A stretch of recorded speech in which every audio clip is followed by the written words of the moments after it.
जय श्री कृष्णा। राधे राधे। श्रोताओं, आप सभी को भाद्रपद मास की पूर्णिमा की हार्दिक शुभकामनाएं। श्रोताओं, भाद्रपद मास की पूर्णिमा भाद्रपद पूर्णिमा के नाम से जानी जाती है।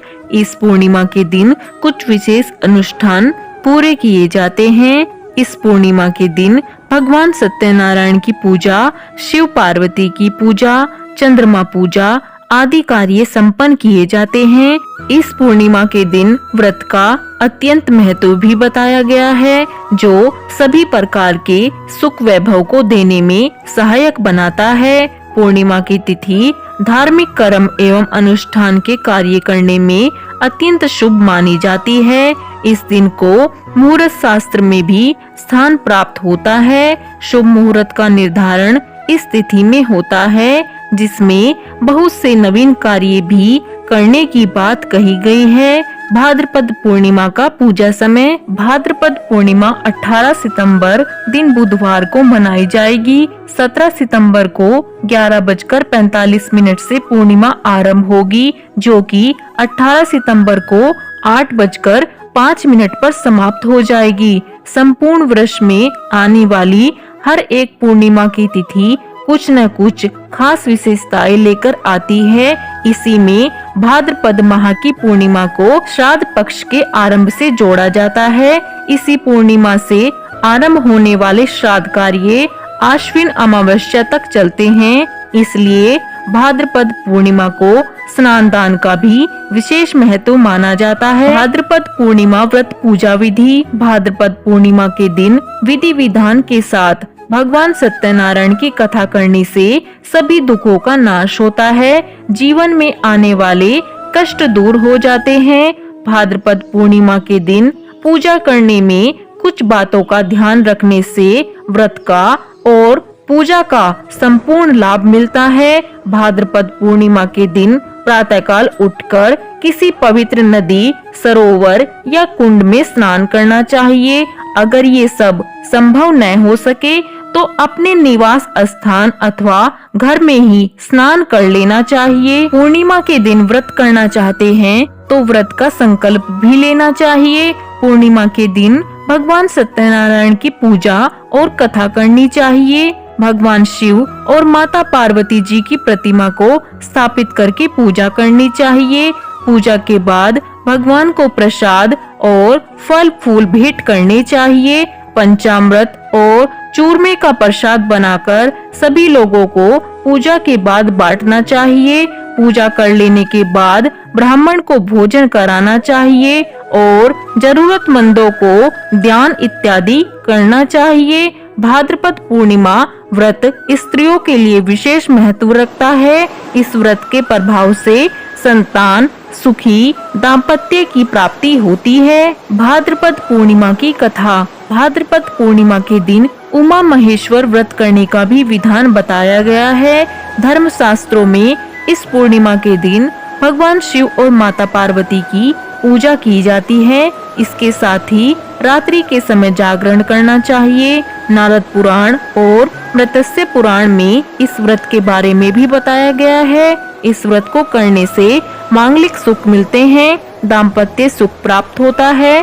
उमा माहेश्वरी व्रत के साथ ही कथा भी सुननी चाहिए। इस कथा को सुनने से व्रत का संपूर्ण फल मिलता है। कथा इस प्रकार है। ऋषि दुर्वासा जी एक बार भगवान शिव जी के दर्शन करने, उनसे मिलने कैलाश जाते हैं। कैलाश पर भगवान शिव और माता पार्वती के दर्शन कर वह अत्यंत प्रसन्न होते हैं। भगवान शिव ऋषि दुर्वासा को एक लाल पुष्प माला भेंट करते हैं, जिसे दुर्वासा प्रेम से स्वीकार कर लेते हैं। भगवान से भेंट कर लेने के पश्चात दुर्वासा वहां से आगे निकल पड़ते हैं। मार्ग में वह भगवान श्री विष्णु जी के दर्शन के लिए उत्सुक होते हैं और उनसे मिलने के लिए विष्णु लोक जाने के लिए आगे निकल पड़ते हैं। लेकिन तभी उनकी भेंट इंद्र से होती है।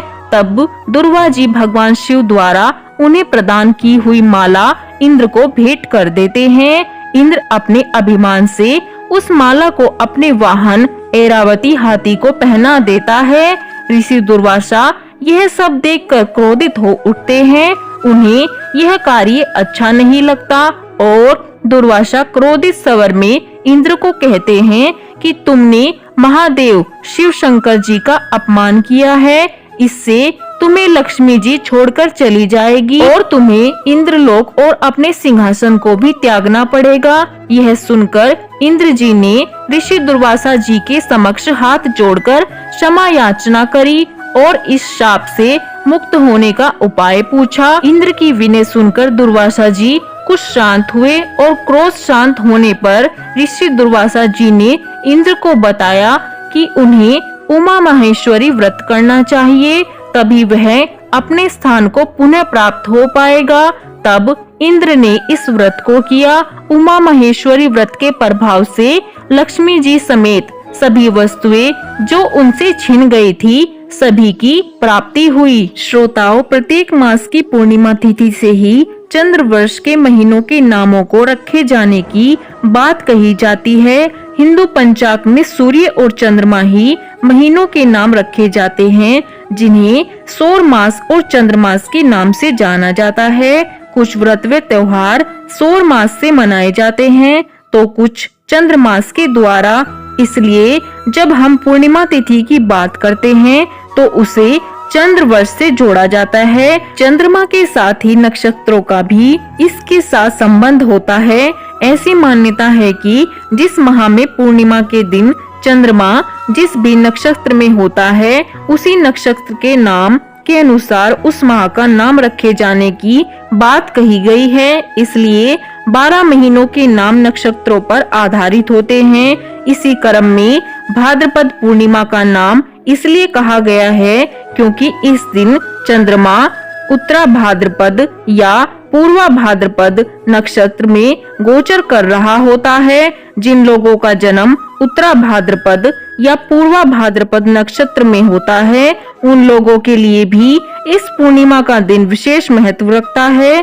पूर्णिमा के दिन लोगों को अपने नक्षत्र की पूजा करनी चाहिए। भगवान शिव, माता पार्वती, भगवान गणेश तथा अहिबुधन्य की पूजा करनी चाहिए। दूध, दही, घी, शहद, फूल और मिठाई इत्यादि को भगवान की पूजा में शामिल करना चाहिए। नक्षत्र में मंत्रों का उच्चारण करना चाहिए। इस पूजा के अतिरिक्त नवग्रहों से संबंधित वस्तुओं का भी दान करना चाहिए। दान की जाने वाली चीजों में गुड़, काले तिल, चावल, चीनी, नमक, जौ तथा कंबल इत्यादि को दान स्वरूप में देना चाहिए। जय श्री कृष्णा। राधे राधे।